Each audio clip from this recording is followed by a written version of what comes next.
Entre Malachie et Matthieu, il s'est passé 400 ans de silence où Dieu n'a pas parlé. 400 ans sans que Dieu n'ait dit un mot. Pendant ce temps où Dieu ne répond pas à une prière, pendant ce temps où Dieu est resté silencieux, on a trouvé des gens quand même, n'ayant rien eu, n'ayant rien, ils cherchent l'enfant. Ils n'en trouvent pas, mais fidèles à ce Dieu qui ne parle pas.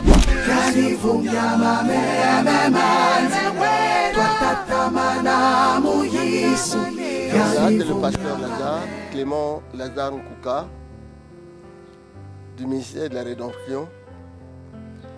Nous prenons nos Bibles, nous lisons quelques passages bibliques, au moins 3. Dans le livre de la Genèse, au chapitre 26. Le premier, je le prends au verset 22. Il se transporta de là et creusa un autre puits pour lequel on ne chercha pas querelle. Et il l'appela Rehoboth, car, dit-il, l'Éternel nous a maintenant mis au large et nous prospérerons dans le pays. Je continue, je prends le verset 32 et 33. Ce même jour, des serviteurs d'Isaac vinrent lui parler du puits qu'il creusait et lui dirent, nous avons trouvé de l'eau. Et il l'appela Shiba.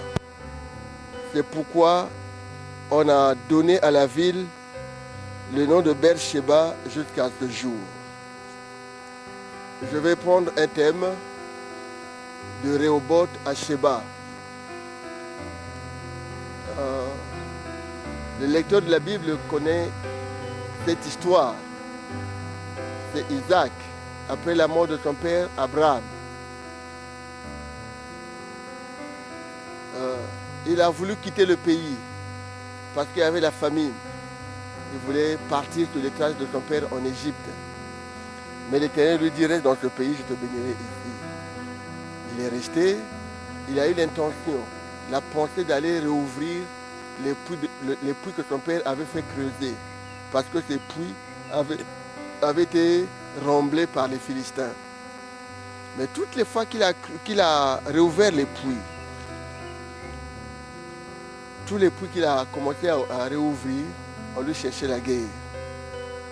On lui cherche la guerre, il abandonne. On lui cherche la guerre, il abandonne 3 fois. Et après, il vient trouver un autre. Ils ont creusé un autre puits. Et là, on ne lui a pas cherché la guerre. Il dit, c'est Rehoboth. En tout cas, je suis au large. Je suis pour moi en paix. Tout est comble. Alléluia. Nous sommes nombreux qui pensons que dans notre marche, là où nous sommes arrivés, ce que nous avons déjà fait, tout ce que nous possédons, c'est le total fait. On n'a plus besoin de rien. On n'a plus besoin de rien. On n'a plus besoin de quelque chose. On n'a plus besoin de personne. Et ça, c'est l'attitude de Rehoboth. On se dit être riche. On se dit être assis. On se dit être au comble. On a besoin de personne. Isaac aussi a raisonné comme ça. Parce qu'il s'est dit, quand j'ai fait la première fois, on m'a cherché querelle. Et pourtant, j'ai fourni des efforts. J'ai fait pour la deuxième fois, on m'a cherché querelle. J'ai fourni des efforts, pourtant j'ai de l'argent, j'ai dépensé de l'argent. Mais mes troupeaux ont des difficultés pour s'abreuver. Mais là, je suis arrivé, la personne est venue me dire quoi que ce soit. Donc c'est mon puits m'appartient. Je suis vraiment au comble, j'ai tout totalement. Il se réjouit. Alors, il est là, heureux. Ça peut arriver à chacun de nous, ça peut m'arriver. Il arrive que parfois j'ai fait une bonne affaire, j'ai gagné de l'argent. Je me dis que moi, c'est moi. Et que je suis vraiment au comble. Tout le monde devrait me voir. Tout le monde devrait savoir que je suis là et je possède tout. Je suis heureux, je suis béni, ainsi de suite. Combien de fois même au niveau de l'église, parfois nous professons la bénédiction. Nous disons, moi je suis béni, je ne manque de rien. Certaines personnes me disent que celui-là est pauvre, moi, pourtant dans la même église. Mais ils regardent l'autre avec un air dédaignant. Celui-là, il n'est pas important. Parce que moi, je suis arrivé là où lui ne peut pas arriver. On t'a nommé ministre, on t'a nommé directeur, tu possèdes quelques biens, tu penses que tu es au-dessus. Isaac s'est réjoui.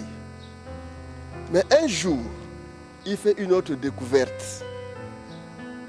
Il se dit, je vais encore creuser d'autres puits. Il commençait à creuser un autre puits. Et la Bible dit que ses serviteurs ont fini de creuser et ils ont trouvé de l'eau. Et de l'eau qui dépassait même quand tu regardes, l'eau est limpide plus que l'eau de Rehoboth.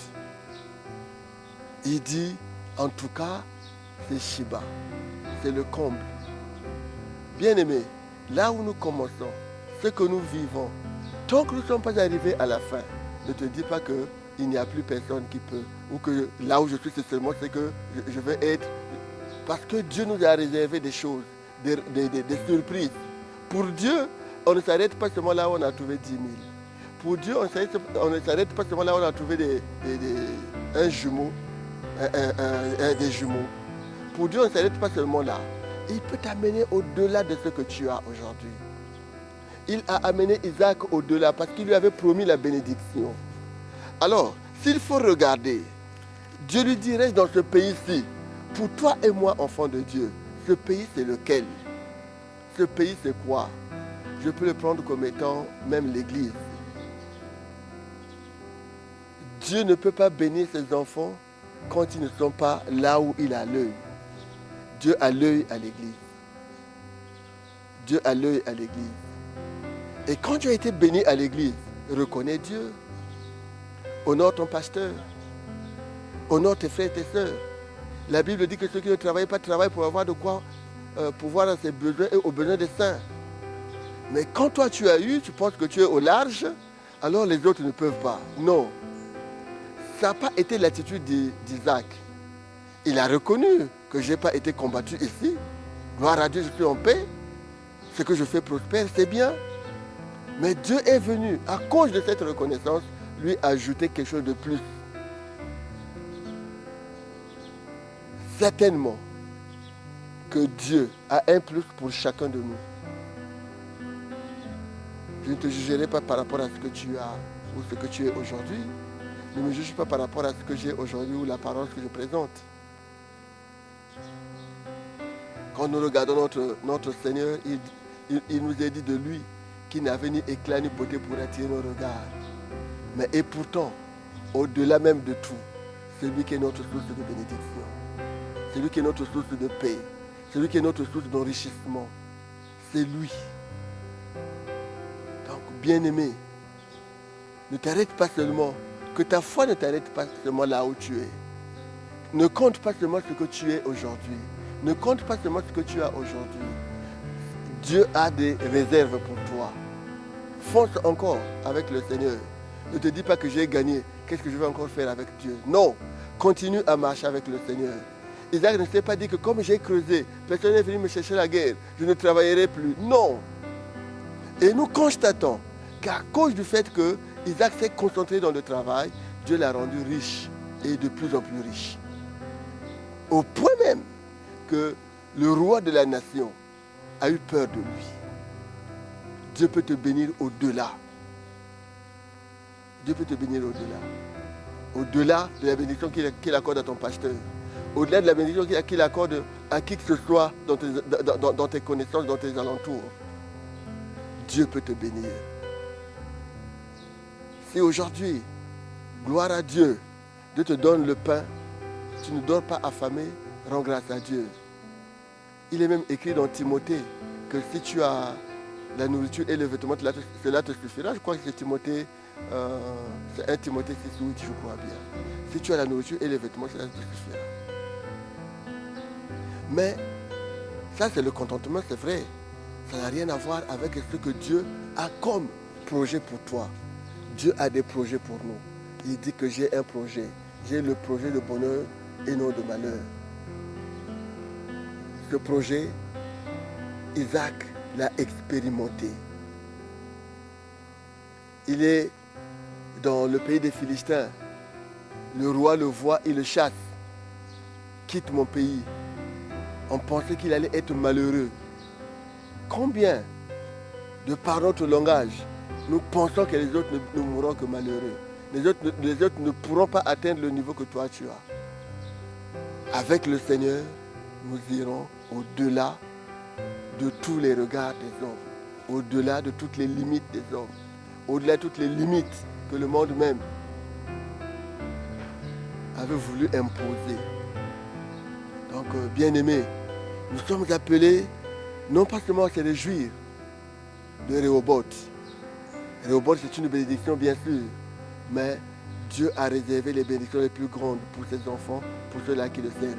Quand nous gardons la foi, Dieu récompense la foi. Quand nous avons la foi, Dieu la récompense. Dieu ne peut pas être ingrat pour oublier l'œuvre de la foi.